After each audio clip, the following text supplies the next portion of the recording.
Hey guys, Darren here. I'm working on my Propel Drive and I'm putting the crank arms back on. And one of the issues a lot of anglers out there have is that their crank arms will start squeaking or they'll feel something clicking. Well, that's because they haven't tightened their crank arms tight enough to Native's 25 foot-pounds of pressure kind of standard for this. So unless you have one of these guys, which is a torque wrench, kind of measures foot-pounds, if you're in a pinch, I'm going to kind of show you just by looking at what I'm doing and how much pressure I'm putting on this, because a lot of people, what they'll do is they won't actually tighten this tight enough because these crank arms are actually tapered. And so a lot of times what happens whenever we're tightening anything up, once we start to feel a bit of pressure, we do like another half-inch turn to kind of get it nice and snug. Well, that's not going to work whenever your crank arms are tapered, going on to something else that is tapered, because you're going to have to tighten that up a little bit more than you're used to. And a lot of guys out there are getting this clicking and this squeaking because they're not tightening it tight enough. Now,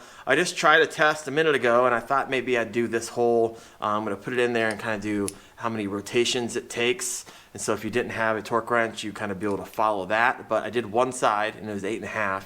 I did the other side and it was 10.5. So that's not going to work. So I figured to just show you, and so you can kind of get an idea of how much power and how much torque I'm putting on this. And you might come to the conclusion that you're not putting enough. So hopefully this is helpful for you. Obviously, my recommendation is to get one of these. But if you don't have one of those, you're in a bind. Let me show you how it's done. All right, first, you guys watching my videos, I hate working on this thing when it's bouncing around like this. And so I just found a pool noodle. So what I do is just cut this in half. And then these fit nicely on the thwart bar.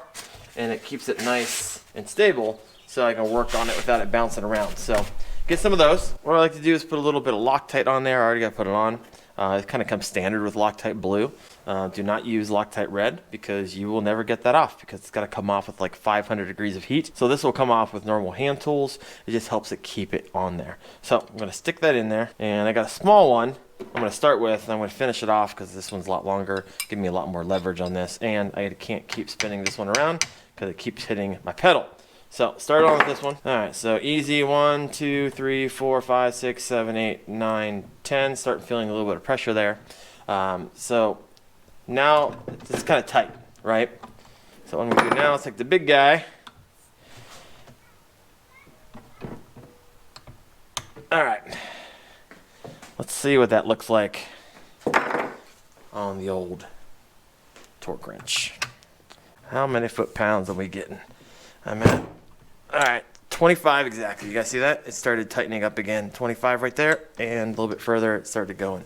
All right, so yeah, not an exact science, and I'm going to put a link in the description for some of these on Amazon for you if that's kind of the way you want to go. But if you're in a pinch and you wondered why it keeps on coming loose, that's the reason why. Now, I've done a lot of videos, got a whole playlist on how to work on your Propel Drive. So if you just got one or you want to do a little maintenance on it, I got that playlist for you. I think there's 6 or so videos in there. You can check that out right there.